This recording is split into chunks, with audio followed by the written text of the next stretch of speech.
Hello friends, कैसे हैं आप सब। अपनी क्लासेस में आपका स्वागत है।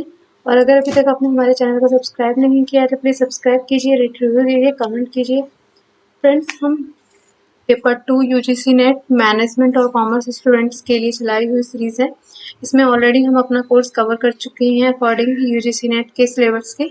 एंड देन इसमें हमारा जो आज स्टार्ट हुई है, ये कॉर्पोरेट स्ट्रैटेजी मैनेजमेंट का पार्ट हमारा स्टार्ट हो रहा है। इसमें हम फॉर्मुलेशंस को पढ़ेंगे। फॉर्मुलेशंस में आता है first corporate strategy. Corporate strategies क्या होती हैं? ये बहुत वाइल्ड टर्म है बिकॉज इसके अंदर हम बहुत सारी चीज़ों को एक साथ लेके चलते हैं। जैसे कि कुछ एक स्ट्रैटेजीज हैं जो हम आगे बढ़ेंगे कॉर्पोरेट की, वो किस तरीके से वर्क करती हैं कॉर्पोरेट में, किस तरीके से कॉर्पोरेट को ग्रोथ दिलाती हैं, किस तरीके से वो फॉलो करती हैं। चलो, मैं इसमें पीएलसी को एक तरीके पूरा प्रॉपर फॉलो किया जा रहा है। पीएलसी आपने सबने पढ़ा होगा, जो हमारा है कि उसमें हम प्रोडक्ट लाइफ साइकिल्स देखते हैं कि इंट्रोडक्शन देखेंगे, ग्रोथ देखेंगे, मैच्योरिटी देखेंगे, एंड देन हमारा जो होता है डिक्लाइन स्टेज आ जाता है। तो इसमें कुछ स्ट्रैटेजीज हैं कि किन किन स्ट्रैटेजीज को फॉलो करते हुए हम ग्रोथ पे स्ट्रगल्स रह जाते हैं एंड मैच्योरिटी तक चले जाते हैं, एंड देन कुछ कंपनीज ऐसी होती हैं वो डिक्लाइन पे पहुंच जाती हैं। तो ये सारा हम प्रॉपर तरीके से आगे पढ़ेंगे एंड इसके अकॉर्डिंग ही हम आगे पूरे कॉर्पोरेट में जितनी भी स्ट्रेटेजीज फॉलो की जाती हैं ऑलमोस्ट इन्हीं स्ट्रेटेजी को फॉलो करते हैं। तो फर्स्ट इसमें बोला जाता है कि हमारा स्वेट एनालिसिस होता है, जो कि हम सबने पढ़ा हुआ है। स्वेट एनालिसिस बहुत ही इंपॉर्टेंट पार्ट है कॉर्पोरेट स्ट्रेटेजी में, जिससे हम मार्केट को ऑब्जर्व कर पाते हैं और कंपनी की जो फाइनेंशियल कंडीशंस है उसको भी ऑब्जर्व कर पाते हैं। कंपनी की जो वीकनेस है, स्ट्रेंथ्स हैं, उनको हम ऑब्जर्व करके अपनी जो मार्केट है उसके जो फैक्टर्स हैं, एक्सटर्नल फैक्टर्स हैं, उनको दोनों को ऑब्जर्व करके, इंटरनल और एक्सटर्नल फैक्टर्स को ऑब्जर्व करके हम देखते हैं कि कॉर्पोरेट में जो कंपनीज सर्वाइव कर रही हैं वो किस कंडीशंस पे हैं और जो उनकी कंपनी को इम्प्रूव कहाँ किया जा सकता है, कहाँ पे वर्कआउट किया जा सकता है, यही सब इसमें देखा जाता है। तो फ्रेंड्स, स्वेट में जो होता है स्ट्रेंथ एंड वीकनेस जो होती है हमारी इंटरनल पार्ट होती है, अपॉर्चुनिटी एंड थ्रेट्स जो होती है हमारी एक्सटर्नल पार्ट होती है, जो कि बहुत ही इंपॉर्टेंट है। तो हर कंपनी चाहती है जो कि उसकी स्ट्रेंथ है उसकी अपनी कॉम्पिटिशन कॉम्पिटिटर को हराने की, उस अपनी स्ट्रेंथ को कंटिन्यू रखे, वीकनेस पे अपनी वर्क करे, अपॉर्चुनिटीज़ को बढ़ाए जो कि उसकी फेवरेबल कंडीशंस में आती हैं, और थ्रेट्स जो है उसका जो अनफेवरेबल सिचुएशंस में होती हैं, नेगेटिव होती हैं, उन पे भी वर्कआउट करे। बेसिकली वो वीकनेस है थ्रेट्स पे वर्क करते हैं और स्ट्रेंथ और अपॉर्चुनिटी को और ज़्यादा इम्प्रूव करते हैं, जो कि हार्मफुल होती है हमारी वीकनेस एंड थ्रेट्स, अपॉर्चुनिटी और हमारी जो स्ट्रेंथ है, ये हमारे लिए हेल्पफुल होती है। और इसको हम बहुत ज़्यादा मतलब इम्प्रूव करने की और ज़्यादा कोशिश करते हैं। सबसे ज़्यादा हम जो फोकस करते हैं वो अपने हार्मफुल पे करते हैं। एंड देन इसमें क्या होता है कि एक जो हम इनसे फाइंड आउट कर पाते हैं अपनी स्वेट एनालिसिस करके, हम देखते हैं कि जो भी हमने फाइंड आउट किया है उस प्रॉब्लम्स का सल्यूशन निकाला जाए। देन अपनी जो बिजनेस है उन्हें एक लेवल पे, ग्रोथ लेवल पे हमें रखना चाहिए। इससे क्या होगा कि बिजनेस की जो भी प्रॉब्लम्स हो रही हैं स्वेट एनालिसिस के थ्रू करके हम अपने जो भी फैक्टर्स हैं उन पे वर्कआउट करें। एंड देन इसमें कुछ स्टेप्स भी होती हैं। फर्स्ट स्टेप में हम स्ट्रेंथ एंड वीकनेस को आइडेंटिफाई करते हैं, लिस्टेड करते हैं या उस पर वर्क करते हैं, बिकॉज जो हमारी स्ट्रेंथ एंड वीकनेस है उनको हम देखते हैं, वो हमारा इंटरनल पार्ट होता है और उन्हें और ज़्यादा अच्छे से हम इम्प्रूव करने की कोशिश करते हैं, जिससे हमारा कॉम्पिटिशन्स जो है वो अदर कॉम्पिटिटर के अकॉर्डिंग ज़्यादा अच्छा हो जाए और हम उस पीक लेवल पे पहुंच जाएं कि जल्दी से कोई हमें वहाँ पे बीट ना कर पाए। हम अपनी भी स्ट्रेंथ को इम्प्रूव, बहुत ज़्यादा इम्प्रूव करें और वीकनेस पे अच्छे प्रॉपर तरीके से वर्क करके अपनी वीकनेस को स्ट्रेंथ में कन्वर्ट कर दें। एंड देन इसमें हम देखते हैं जो स्ट्रेंथ एंड वीकनेस का पार्ट है, इसमें हम अपनी इंटरनल पार्ट में क्या क्या चेक करते हैं कि जैसे लैंड एंड बिल्डिंग्स वगैरह हमारे जो है, इक्विटी की ब्रांड क्या है, हमारे जो इंटेलेक्चुअल प्रॉपर्टी राइट्स हैं वो क्या है, कोर कॉम्पिटिशन पे हम वर्क करते हैं और कैपेबिलिटी देखते हैं, फंक्शन एरिया देखते हैं कि कौन कौन से डिपार्टमेंट में क्या क्या वर्क हो रहा है, प्रॉपर तरीके से हो रहा है, मतलब इंटरनल पार्ट होता है। ऑर्गेनाइजेशन का कल्चर पे हम बहुत ध्यान देते हैं। वैल्यू चेन हमने लास्ट टाइम पढ़ा था जिसमें प्राइमरी एंड सपोर्टिव्स हमारा दो पार्ट में डिवाइड एक्टिविटीज़ होती हैं। तो सो इन दोनों चीज़ों को हमें क्रॉस चेक करना होता है। And then opportunity and threats क्या होता है, ये हमारा एक्सटर्नल पार्ट है जो कि अनकंट्रोलेबल है, बट जो इसके फैक्टर्स हैं उन पे वर्कआउट हम कर सकते हैं। मार्केट को हम कंट्रोल नहीं कर सकते हैं, उसकी सिचुएशन को हम अपने अकॉर्डिंग नहीं चला सकते हैं, बट अपनी जो फैक्टर्स हैं जो इन्फ्लुएंस कर रहे हैं हमारी अपॉर्चुनिटी और थ्रेट्स को, जो हमारी सिचुएशन हमारे मार्केट के अकॉर्डिंग सिचुएशंस नहीं प्रॉपर प्रोवाइड करा पा रहे हैं, उन्हें हम कहीं ना कहीं उसको यूज़ कर सकते हैं और उन फैक्टर्स को इम्प्रूव कर सकते हैं। जैसे कि पेस्टल है, हमने कल पढ़ा था ये पूरा proper, politicals economic social culture technology environmental and legal, ये कल हमने पूरा ब्रीफ में पढ़ा था। इस पे हम देखेंगे किस तरीके से ये फेस्टिवल चल रहा है, कंपटीशन किस तरीके से मार्केट में मूव कर रहा है, मार्केट कहाँ पे चेंज होना है कहाँ पे नहीं। ये तो हमारे मतलब एक तरीके से हाथ में होता है ना, कि सपोज मार्केट चल रहा है समर्स का और हम विंटर की चीज़ें बेचे जा रहे हैं, तो देन इस चीज़ पे तो हम वर्कआउट कर सकते हैं। और इसके क्या एडवांटेज होते हैं कि अगर हम स्वीट एनालिसिस को प्रॉपर तरीके से फॉलो करते हैं, तो जो हमारी strength weakness opportunity and threats हैं, ये तीनों प्रॉपर तरीके से वर्क करेंगे। इन तीनों पे हम प्रॉपर तरीके से कंसंट्रेट करके अपनी वीकनेस और थ्रेट्स को प्रॉपर एक लेवल पे लेके जाएंगे, मिनिमम करने में, रिड्यूस करने में, तो हमारी कहीं ना कहीं स्ट्रेंथ और अपॉर्चुनिटी में कन्वर्ट होते हैं।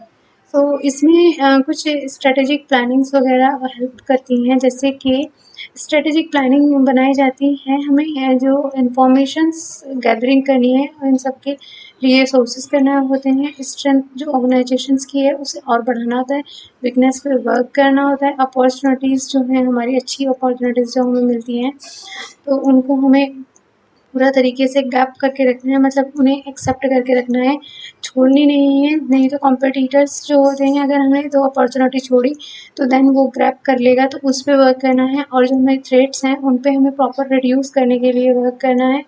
एंड कोर कॉम्पिटिशन्स को हमें पूरा तरीके से फॉलो करते हुए फॉर्म में देखना है। एंड जो ऑब्जेक्टिव्स है उस कंपनी का, तो उस ऑब्जेक्टिव्स पे पूरे तरीके से वर्कआउट करना है। पास्ट प्रेजेंट फ्यूचर्स जो भी हमारे डाटा है उसको प्रॉपर तरीके से यूटिलाइज करना। इसकी कुछ लिमिटेशन है, लिमिटेशन ये है कि स्वीट एनालिसिस कंपनी को स्टैब्लिश बनाने के लिए, ग्रोथ बनाने के लिए, दैट्स नॉट एनफ, बिकॉज ये सिर्फ 4th पॉइंट पे ही वर्क करता है, अदर फैक्टर्स भी बहुत सारे होते हैं, तो उन फैक्टर्स को ये एक तरीके से नेगलेक्ट कर देता है। तो इसमें कुछ लिमिटेशन इस तरीके की हैं, जैसे कि प्राइस इंक्रीज हो रहा है मार्केट में, रॉ मटेरियल पे प्रॉपर तरीके से वर्क नहीं कर पाता, गवर्नमेंट की पॉलिसीज़ पे भी नहीं दिख पाता, इकोनॉमिक एनवायरनमेंट को पूरा ऑब्जर्व करने में, जैसे न्यू मार्केट इस्टेब्लिश हुआ है उस पर एक्सपोर्ट इम्पोर्ट देखने में रिस्ट्रिक्शंस वगैरह जो लगी हैं उनको भी इन्होंने नेगलेक्ट किया है। इंटरनल लिमिटेशंस वगैरह जैसे इनसफिशेंट R&D का जो पार्ट हो जाता है, एंड देन ये पुअर क्वालिटी को भी प्रॉपर तरीके से नहीं देख पाता है। IR जो हमारा इंडस्ट्रियल रिलेशनशिप्स है, लेबर से जहाँ से प्रोडक्शन स्टार्ट होती है वहाँ पे इन्होंने थोड़ा सा किया है। इसकी कुछ स्ट्रैटेजी होती हैं, कॉर्पोरेट स्ट्रैटेजीज जो होती हैं बहुत ही इम्पॉर्टेंट है फ्रेंड्स, ये ध्यान रखना, बिकॉज इनसे डायरेक्ट क्वेश्चंस पूछे जा रहे हैं कि कॉर्पोरेट स्ट्रैटेजीज कौन सी हैं और किस तरीके से वर्कआउट करती हैं। तो हमारी 4 स्ट्रैटेजीज़ हैं जो कि बहुत ही इंपॉर्टेंट है। फर्स्ट हमारी होती है स्टेबिलिटी स्ट्रैटेजी, जिसमें हम कोई चेंज नहीं करते, जिस तरीके से मार्केट चल रहा होता है उसके बिहाफ पे वर्क करते हैं और कुछ डिफरेंट काइंड ऑफ हम वे को अपनाते रहते हैं स्टेबिलिटी स्ट्रैटेजीज में। देन आती है हमारी ग्रोथ या एक्सपेंशन स्ट्रैटेजी, इसमें क्या करते हैं, हम अपने मार्केट को बढ़ाने की ट्राई करते हैं और उस पर इम्प्रूवमेंट में ध्यान देते हैं और अपने मार्केट पे पूरा फोकस रखते हैं, मतलब ग्रोथ के ऊपर इन लोगों का बहुत ज़्यादा फोकस रहता है। अब आती है रिट्रेचमेंट स्ट्रैटेजी, ये कंपनी के लेवल को कम कर देती है, मीन्स कोई कंपनी एक तरीके से डिस्क्लोजर की ओर जा रही होती है तो वो रिट्रेचमेंट करना स्ट्रैटेजी का पार्ट बन जाती है। कम्बिनेशन स्ट्रैटेजीज हमारी हैं, इसमें हम बहुत सारी स्ट्रैटेजी को एक कंपनी पे फॉलो करते हैं। देन फर्स्ट आती है हमारी स्टेबिलिटी स्ट्रैटेजी, इसमें हम देखते हैं जो भी मार्केट की कंडीशंस है या मार्केट की पोजीशन है, बस हम उसी पे फिक्स्ड हो जाते हैं, एक तरीके से रेजिस्ट हो जाते हैं, सोचते हैं कि हम इस मार्केट में कंफर्टेबल हैं, हमारी जो करंट पोजीशन है उस पे ही। तो ध्यान रखना, स्टेबिलिटी स्ट्रेटेजी के अंदर 3 स्ट्रेटेजी और आती हैं। फर्स्ट है नो चेंज, सेकेंड है प्रॉफिट स्ट्रेटेजी एंड थर्ड है हमारी कुशनिंग स्ट्रेटेजी। तो फर्स्ट हम देखते हैं नो चेंज। नो चेंज क्या होती है कि इसमें जो फर्म होती है वो पूरा माइंड सेट कर लेती है कि नहीं, जो भी एक्सटर्नल इंटरनल फैक्टर्स हमारे साथ चल रहे हैं करंट कंडीशंस में मार्केट के अकॉर्डिंग, हम उसी को एक्सेप्ट करके अपने मार्केट को स्टेबल्स करते हैं। जैसे सपोज ये लोग कॉस्ट डिफरेंशिएशंस वगैरह को चूज करते हैं, जैसे कि नीश मार्केटिंग है। नीश मार्केटिंग में क्या होता है कि बहुत छोटी सी मार्केटिंग है, तो ये कॉन्सेंट्रेट करते हैं बस अपनी छोटी सी मार्केट पे, उसी के अकॉर्डिंग ये इधर गिधर रहते हैं अपनी नीश मार्केटिंग में। तो ये बहुत ज़्यादा चेंज करने में बिलीव नहीं करते हैं कि आप कुछ न्यू ले आओ, ये सब समथिंग है। एंड देन आती है प्रॉफिट स्ट्रेटेजी। प्रॉफिट स्ट्रेटेजी क्या करती है कि इसका फोकस टोटली कॉस्ट को कम करने में लग जाता है और प्राइस को बढ़ाने में या प्रॉफिट को इंक्रीज करने में लग जाता है। अपने आउटपुट पे ये प्रॉपर तरीके से ध्यान देते हैं, कहते हैं कि प्रॉफिट्स बढ़ाओ, देन प्रॉफिट बढ़ेगा तो ऑटोमेटिक कंडीशंस अच्छी होगी, ऑटोमेटिक हमारा जो है ग्रोथिंग पॉइंट फार्म का वो बढ़ जाएगा। एंड देन आती है क्वेश्चनिंग स्ट्रेटेजी। इसमें क्या करते हैं कि फर्म क्या करती है कि जैसे मार्केट चल रहा है उसके अकॉर्डिंग वो आराम से पहले रुक के देखेगी कि मार्केट का एनवायरनमेंट किस ओर जा रहा है, किस तरीके से मार्केट स्ट्रेटेजी चल रही है, कॉम्पिटिशन्स क्या चल रहा है करंट मार्केट में, उसके अकॉर्डिंग देखेंगे। देन ये अगेन कंटिन्यू करती हैं। पहले ये स्टॉप होती हैं, कुछ टाइम के लिए वेट करती हैं, देखती हैं मार्केट की सिचुएशंस कंडीशंस, अपने जो कॉम्पिटिशन्स है उनकी कंडीशंस, ये सब देख के देन ये आगे फिर बढ़ती हैं। और ये कुछ मतलब कि टेम्परेरी स्ट्रेटेजी एम्प्लॉयड को फॉलो करती है लिमिटेड टाइम के लिए। एंड इससे क्या होता है कि कहीं ना कहीं न्यू प्रोडक्ट वगैरह भी लॉन्च करने में बिलीव करता है। एक्सपेंशन स्ट्रेटेजी क्या होती है? एक्सपेंशन स्ट्रेटेजी बहुत ही इंपॉर्टेंट है। अभी मैंने फर्स्ट पढ़ाई आपको strategy, corporate strategy. Corporate strategies में 4 स्ट्रेटेजी होती हैं। 4 स्ट्रेटेजी के अंदर हमारा फर्स्ट स्ट्रेटेजी आती है स्टेबिलिटी स्ट्रेटेजी, एंड देन आती है एक्सपेंशन या ग्रोथ स्ट्रेटेजी, देन हमारी आती है रिट्रेचमेंट, देन आती है कम्बिनेशन। एंड तो फर्स्ट हमारी आती है स्टेबिलिटी स्ट्रेटेजी, जिसके अंदर 3 स्ट्रेटेजीज हैं। फर्स्ट स्ट्रेटेजी हमारी जो है वो है नो चेंज, मार्केट को चेंज ही नहीं करना, जैसे चल रहा है वैसे चलते रहने। तो जैसे लाइक न्यूज़ मार्केटिंग, उनका जो छोटा सा मार्केट चल रहा है ना उन्होंने एक्सपेंशन करना है, ना कुछ न्यू थिंग्स ऐड ऑन करनी है, ना आइडियाज़ वगैरह कुछ नहीं। न्यूज़ मार्केटिंग पे उनका ध्यान है बस वही है। सेकेंड हमारी आती है profit strategy under in strategy stability strategy. तो वो यहाँ पे कॉस्ट कटिंग करते हैं, कॉस्ट को कम करके अपना इनपुट बढ़ा आउटपुट बढ़ा देते हैं और प्रॉफिट इम्प्रूविंग के लिए प्राइस भी इंक्रीज करते हैं। थर्ड हमारी आती है क्वेश्चनिंग स्ट्रेटेजी। इसमें वो कुछ टाइम रुकते हैं, मार्केट की कंडीशन देखते हैं, कंपटीशन की कंडीशन देखते हैं, एंड देन फिर कंटिन्यू करते हैं। सेकेंड हमारी आती है एक्सपेंशन स्ट्रेटेजी। अभी हमने फर्स्ट पढ़ी थी स्टेबिलिटी स्ट्रेटेजी, इसके अंदर 3 पढ़ चुके हैं। अब एक्सपेंशन स्ट्रेटेजी आती है जिसको हम ग्रोथ स्ट्रेटेजी भी बोलते हैं। ये हम लार्ज लेवल को स्ट्रेटेजी बोला जाता है इसको, बिकॉज ये economics of scale means business को बढ़ाने के लिए जो वो होते हैं इकोनॉमिक्स वगैरह उन पे ये वर्कआउट करते हैं, एंड मार्केट शेयर्स पे भी ये वर्कआउट करते हैं। मीन्स ये इंटरनल एंड एक्सटर्नल दोनों कंडीशंस पे बहुत अच्छे से अपना मार्केट बना के रखने की ट्राई करते हैं। तो इसमें क्या होता है कि ये अपनी टारगेटिंग करते हैं अपने न्यू मार्केट को, सेगमेंटेशंस को और सिक्स सिग्मा को, इस सब चीज़ें को फॉलो करके अपनी जो ग्रोथ है कंपनी की उस पर वर्कआउट करते हैं। फर्स्ट आता है कंसंट्रेशन। कंसंट्रेशन में क्या होता है कि ये एक अपना जो इनका कोर बिजनेस है या जो मेन बिजनेस है इनका, उस बिजनेस के ग्रुप को सिलेक्ट करते हैं और देखते हैं कि जो इनका ऑपरेशनल इफेक्ट है वो कितना सही है कितना गलत है। मीन्स कॉन्सेंट्रेशंस में इनका पुराना मार्केट होता है, बट उसमें ये वैल्यू को जो न्यू मार्केट की वैल्यू है उसे एड ऑन कर देते हैं, जिससे कि कंसंट्रेशन जो होता है अदर मार्केट पे ये फोकस करते हैं जो न्यू मार्केट इन्होंने अटैच किया है या न्यू कस्टमर इसमें ये लोग फाइंड आउट करते हैं। प्रोडक्ट पुराना होता है बट ये कस्टमर न्यू ढूंढते हैं, तो कॉन्सेंट्रेट रहता है इनका new market and new customers पे। देन आता है हमारा डाइवर्सिफिकेशन। डाइवर्सिफिकेशन में फ्रेंड्स दो तरीके के होते हैं। एक्सपेंशन में हमने अभी तक 2 पार्ट्स पढ़े हैं। फर्स्ट हमारा था कंसंट्रेशन, सेकेंड हमारा डाइवर्सिफिकेशन।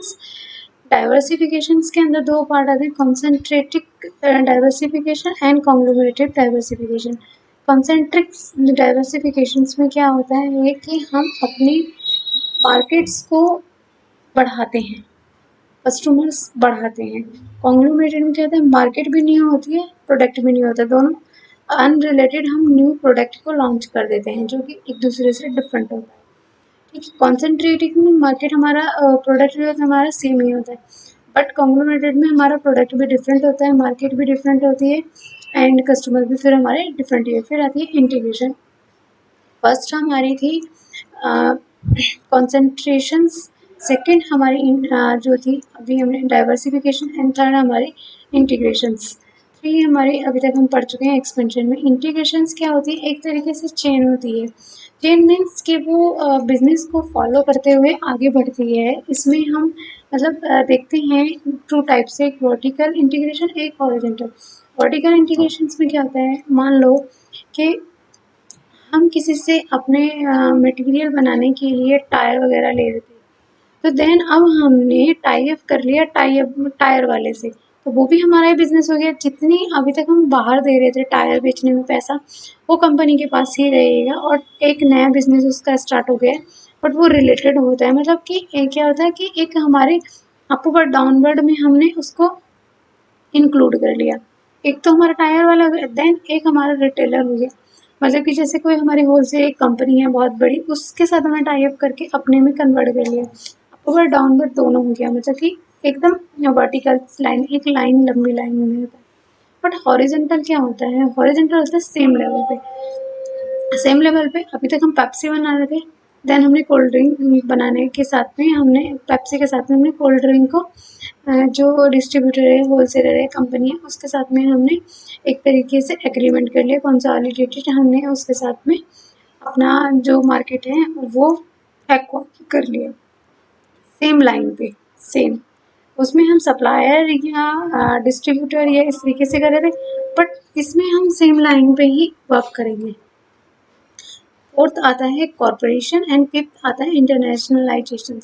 फोर्थ पॉइंट है हमारे इसमें एक्सपेंशन में। फर्स्ट हमारा जो आया था वो था कंसंट्रेशन, थर्ड सेकंड हमारा diversification, third integration, fourth corporations and fifth हमारा इंटरनेशनल। 5 पॉइंट्स हैं हमारे एक्सपेंशन के अंदर। कॉरपोरेशन में क्या होता है कि अभी तक हम इंडिविजुअली वर्क कर रहे थे, कॉम्पिटिशन्स कर रहे थे एक दूसरे से। यहाँ पे कॉम्पिटिटर्स आके क्लब हो गए एक साथ वर्क करने के लिए। सपोज पेप्सी और कोल्ड ड्रिंक, पेप्सी और जो हमारी कोल्ड ड्रिंक है, ये दोनों अभी तक अलग अलग वर्क कर रहे थे। अब इन दोनों ने साथ मिलके वर्क करने का सोचा, तो देन जो कॉम्पिटिशन्स अभी तक हम एक दूसरे के साथ कर रहे थे वो ख़त्म हो गया।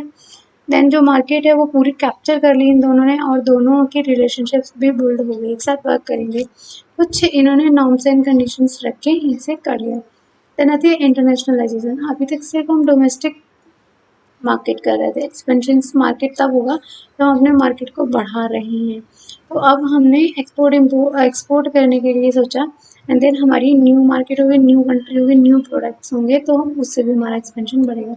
थर्ड आती है रिट्रिचमेंट्स। इसके अंदर हमारा फर्स्ट आता है टर्न अराउंड स्ट्रेटेजी। बिकॉज ये जो रिट्रेसमेंट है ये रीस्ट्रक्चर करना, रिकन्स्ट्रक्ट करना मार्केट को, दोबारा से मार्केट को स्टेब्लिश करना, या मतलब एक तरीके से उसको न्यू थिंग दे देनी, अदर ही थिंग दे देनी। जैसे ए बी कंपनी थी अभी तक, उसने सी बना दी तो वो न्यू कंपनी हो गई इस तरीके से। तो उसमें फर्स्ट आता है टर्न अराउंड स्ट्रेटेजी।